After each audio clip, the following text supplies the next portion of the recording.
we got that guy in there. Now let's look at how do we get all these different views onto a sheet. So we have this, and if you look, if I scroll down, it says sheets all, but there are no sheets in my project, right? So this is going to be like super useful if you've never done it before, because you'll actually see how to create a sheet, and it's actually a lot easier than AutoCAD is, because in AutoCAD you gotta set up the paper space and everything, and it's always kind of a pain. In Revit, once you've created one sheet, it's super easy to make another sheet. And they're actually all pretty much the same, but it's a lot more straightforward. So if you think about it, the individual views are what get put on the sheet, and to create a sheet lives under the view tab. So if you go to view, you'll see all these are like kind of like your view settings, and then over here you have sheet composition. So this one here is the first one that you're going to want to use. It's just the create a new sheet. So go to view and then come over here under sheet composition and then look for sheet. So once you've got that, you click that guy. It's going to ask me if I want to save. Sure, okay, whatever, save. Then you'll get this. By default, you won't have this one, 11 by 17, but I'll show you how to get that one. You'll have like the standard 30 by 42. So if you don't have it, you go to load, and then you get brought to the default menu, and then you come down to title blocks. So look for this guy, and then once you find title blocks, go in there and you should see all of these different ones. So if you wanted to load a different size into your project, you could do that. Once you've loaded it into this file, it will be there. So anytime you want to make a new sheet, it's already been loaded in there, it should be there. You don't have to keep reloading it into the project every time. So then it'll bring you back here once you pick one. So I'm going to create an 11 by 17 and hit OK, and that's the default Revit kind of sheet. So if you're working at an office, I guarantee you they'll have their own sheet templates and everything set up, so you won't have to do all this like creating by hand everything. So for this, the purpose of this class, you can leave it like this, and that's fine.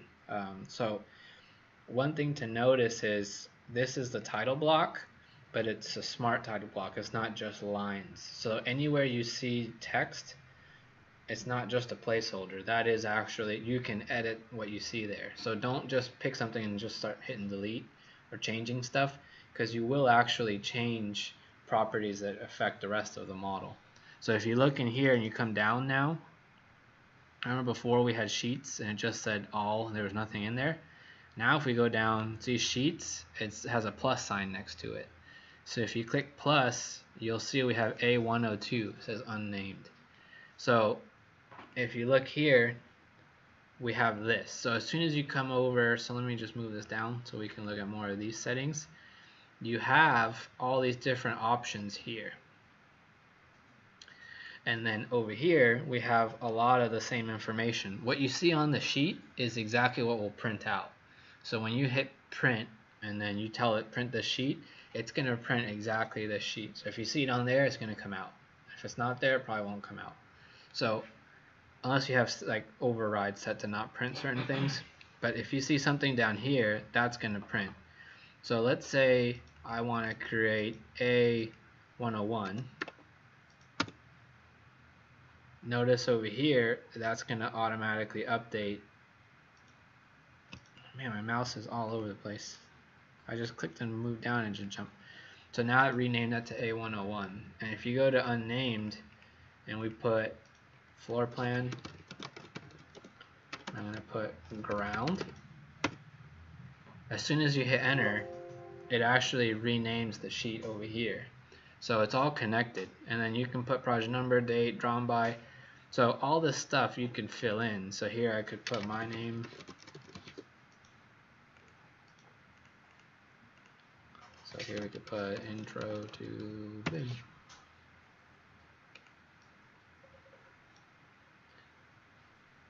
Or actually, let's put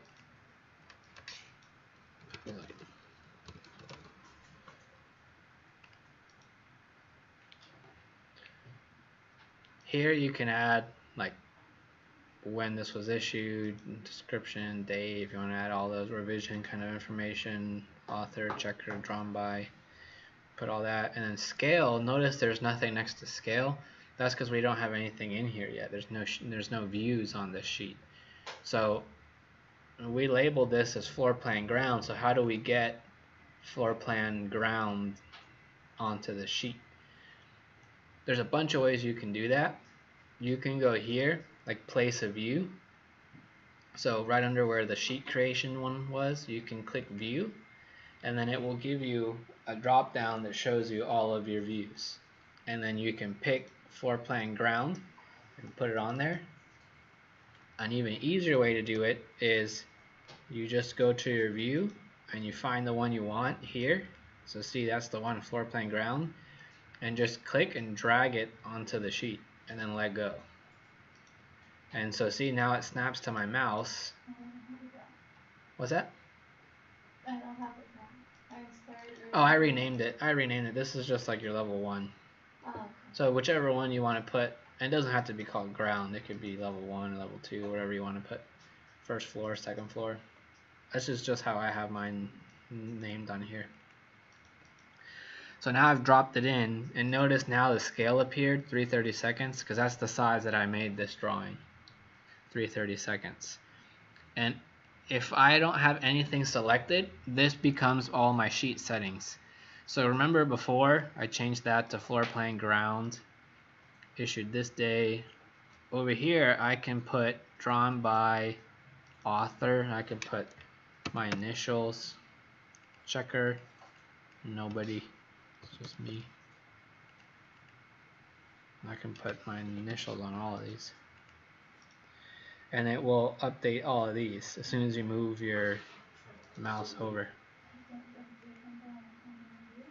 Approved by me. How do you zoom in? So my floor plan zoomed out. So if your floor plan is the wrong size, you'll want to select this window, and then here you'll see view scale. So you can do it this way, or you can double click to activate the view. And notice now my title block is grayed out. Now I'm actually editing the view. So you're actually changing the model if you do this. So it's just like in AutoCAD when we double clicked into the view port and then you were like zooming in and out. So you can't use the scroll, it's just going to move you like that. What you actually need to do is change the scale. So notice how here you can't click that because that's on the title block. But at the bottom we have all these settings that we used to have in the view, remember? And the far left one is scale. So if you click that and then we go to 1/16, see it changed the scale of my drawing. It changed that, it changed that, it changed over here. So that's all the same thing. So you could do it here, or you can do it there. So it's really up to you, kind of like what you prefer. And then once you get that to where you're happy, you can double click out in space and everything should go back.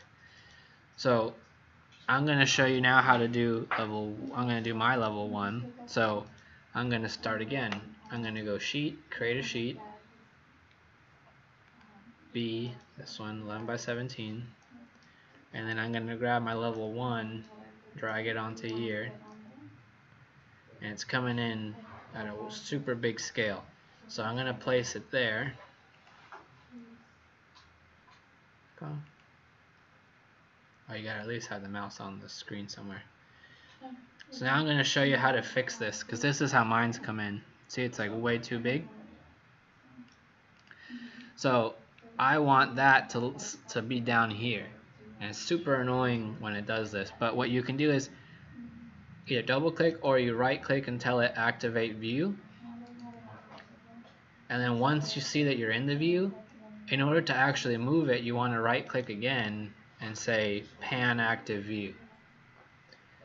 So once you click that, it will let you pan. You can't zoom in or out, but you can at least put your building kind of like in the corner and see if that's enough. And if you're happy with that, you can then right click and say deactivate view and get out of it. And then now we can, like, I'm gonna go back in it now and change the scale. 1/16, 3/32, I think was the other one.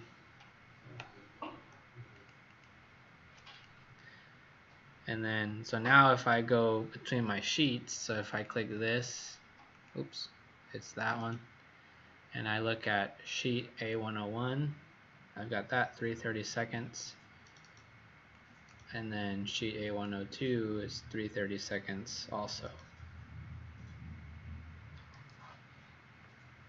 So we've got 2 of these set up. Now what I want to do is get this crazy line that's way over here and pull it back in so it's just underneath the drawing. So in order to do that, let's say it's kind of backwards. I never really understood why it's like this, but if you pick the line and try and drag the endpoint, you end up moving the whole view. So like you'll click this and you're like, okay, now I want to move that line, and then everything moves. So that's not what you want to do. What you want to do is actually the complete opposite. It's weird. You want to edit that, but you need to click the view, and then that highlights these little circle dots, and now you can click that and drag it over. It's strange the way it does that. And now notice you're seeing these elevation tags everywhere, and they're like kind of off my page and everything, and I don't want to see those in this view. So what I want to do is select that viewport, and then over here you can scroll down and tell it crop view. So once you click that, you can move your mouse over and you'll see not a whole lot changed. And if you click the next one down, crop region visible, and move your mouse over, you'll see that. So now we can click, you can right click, activate view. You can see your crop as this outer box, so it's just like your section box. Anything that's within it will be visible, anything outside gets cropped. So then I can move this one there, and I can move this one up to there. And I can pull this one down. And if you're happy with that, we can deactivate view. And then if I don't want to see that, it doesn't print, but if you just want to hide it, you can just say crop region visible, and then it doesn't show. Okay, that's just like messing with viewports. Right. So, and we can check, so like if we, let me just move this up so that you can see, if you select that view and then you click crop view to turn it off, you'll see everything. And then if you pick it again and you tell it crop view, it crops it back down. So that's nice, especially if you have a big building, you're only trying to show a piece of it, or you have a bunch of junk out on the outside you don't want to see. Another thing we can do is adjust the visibility settings and change